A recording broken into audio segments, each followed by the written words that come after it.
Tapping కేసుకు సంబంధించిన breaking చూస్తున్నాం. టాస్క్ ఫోర్స్ మాజీ ఓఎస్డీ రాధాకిషన్ రావును పోలీసులు అరెస్ట్ చేశారు. ఇన్స్పెక్టర్ గట్టు మల్లును సైతం అరెస్ట్ చేసే అవకాశాలు కనిపిస్తున్నాయి.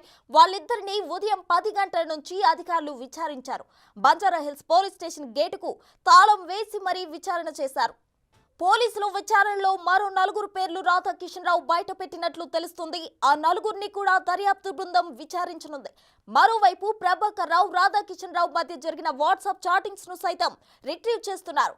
రాధాకిషన్ రావు గట్టుమల్లి కలిసి పలు చోట్ల సోదాలు చేసినట్లు గుర్తించారు. ఇక ఫోన్ ట్యాపింగ్ కేసు రోజుకో మలుపు తిరుగుతుంది. దీనికి సంబంధించి మరిన్ని వివరాలు మా ప్రతినిధి సురేష్ అందించడానికి సిద్ధంగా ఉన్నారు. సురేష్, చెప్పండి. అయితే పోలీసులు ఇప్పటికే 10 గంటల నుంచి విచారణ చేస్తున్నట్లు తెలుస్తుంది. అయితే ప్రస్తుతం పోలీస్ స్టేషన్ లో అయితే బయట గేట్లు పెట్టి మరీ చేస్తున్నారు. దీని వెనక ఆంతర్యం ఏంటి? మాజీ టాస్క్ ఫోర్స్ డీసీపీ రాధాకృష్ణారావుతో పాటు టాస్క్ ఫోర్స్ సిఐగా పనిచేసినటువంటి గట్టుమల్లును కూడా ఉదయం నుంచి కూడా విచారిస్తున్నారు. విచారణ అనంతరం వారు ఇచ్చిన స్టేట్మెంట్ అంతా కూడా రికార్డ్ చేసి ఇక వారిని అరెస్ట్ చేసినట్టుగా కొద్దిసేపటి క్రితమే వెల్లడించడం జరిగింది. దీనికి సంబంధించి రాధాకృష్ణారావు చాలా మందిని సోదాల పేరుతో డబ్బులు వసూలు చేసి బ్లాక్మెయిల్ చేసినట్టు ఆరోపణలు ఉండడం, అదేవిధంగా ప్రణీత్ రావు, ప్రభాకర్ రావుతో సంబంధాలు పెట్టుకొని హైదరాబాద్ లో ప్రతిపక్ష నాయకుల ఇళ్లలో కూడా సోదాలు చేసి వాటికి సంబంధించిన డబ్బులు సీజ్ చేశాడు. దానికి సంబంధించి ఎలాంటి లెక్కలు చెప్పకుండా ఉన్నాడని చెప్పేసి కూడా ఆరోపణలు ఉన్న నేపథ్యంలోనే ఇప్పుడు రాధాకృష్ణారావుతో పాటు గట్టుమల్లును కూడా సిఐ గట్టుమల్లును కూడా అరెస్ట్ చేసి రేపు ఉదయం కొంపల్లిలోనే న్యాయమూర్తి నివాసంలో హాజరుపరచనున్నారు. ఆ తర్వాత రిమాండ్కి తరలించనున్నారు. ఈ రాధాకృష్ణారావుకు సంబంధించి విచారణలో మరో 4 అధికారుల పేర్లను కూడా ఆయన వెల్లడించడం జరిగింది. ఎవరి ఆదేశాల మేరకు ఈ సోదాలు గాని, బెదిరింపులు గాని,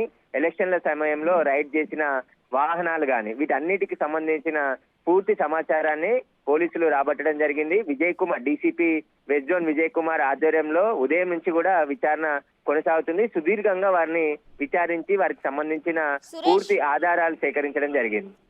సురేష్, మీరు అన్నట్లు రాధాకిషన్ రావు విచారణలో 4 పేర్లు బయట పెట్టారు అంటున్నారు. ఆ 4 ఎవరై ఉండొచ్చు?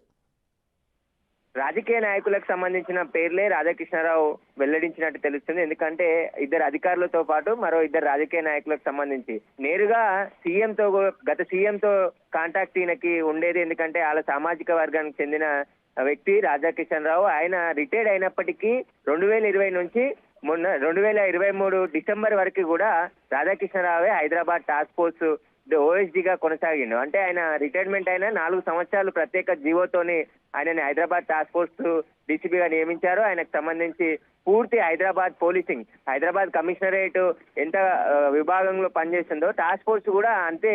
మొత్తం ఎక్కడ వాళ్ళకి పరిమితులు అనేది ఉండకుండా హైదరాబాద్ టాస్క్ ఫోర్స్ అనేది west zone, north zone, south zone, east zone 4 జోన్లకు కూడా టాస్క్ ఫోర్స్ టీమ్ ను బలంగా ఏర్పాటు చేసి ప్రతిపక్ష నాయకుల ఫోన్లో ట్యాపింగ్ చేసిన వివరాలన్నిటినీ రాధాకృష్ణకు అందిస్తే రాధాకృష్ణ ఈ సోదాలు రైట్స్ చేసినట్టు విచారణలో వెల్లడైంది. కాబట్టి రాధాకృష్ణ ఎవరెవరిని బెదిరించాడు, ఎవరెవరిని డబ్బులు వసూలు చేశాడు, ఆ డబ్బులు ఎవరికి అందించాడు, వీటన్నిటిపైన కూడా రాధాకృష్ణని ప్రశ్నించినట్టు తెలుస్తుంది.